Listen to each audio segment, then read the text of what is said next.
So I didn't grow up learning how to be stable. I grew up learning how to pivot. I was 8 years old in front of a judge and in being asked where I wanted to live. Not where I wanted to be, not what I dreamed about, but where I was going to live, where I wanted to live. And I remember saying, I don't really know my mom that well. And I want to stay where I feel safe, but I had to go. And after that, life was all about movement. I'm talking about different schools, different homes, different versions of myself, because back then I was just trying to keep up with whatever had changed.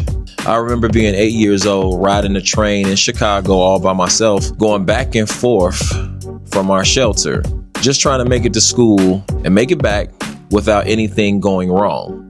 And somewhere in all of that instability, I started to learn something that I didn't have language for back then. It was how to adjust, how to read a room, how to change and change with change fast.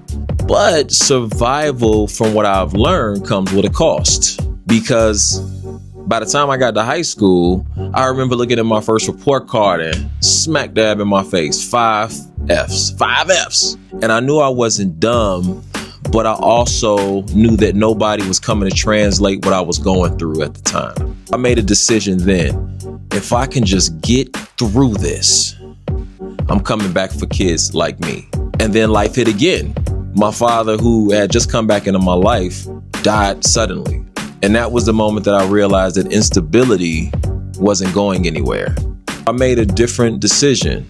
Even when it seemed like life kept moving, I decided that I didn't have to. That's when I became intentional about anchoring myself. Same school, despite moving to all sides of the city, even if it meant 5:30 a.m. and train rides across the city to get there. Sleeping in my friend's basement just to make sure that I'm living up to what I believe was important, which was consistency. And that wasn't discipline, that was just survival turning into identity.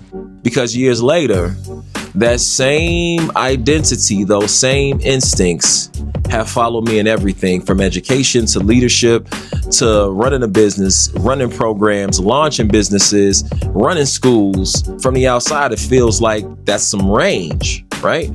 But underneath, I was still doing the same thing I learned as a kid. Adapting fast, holding it together, making it work until I hit a wall.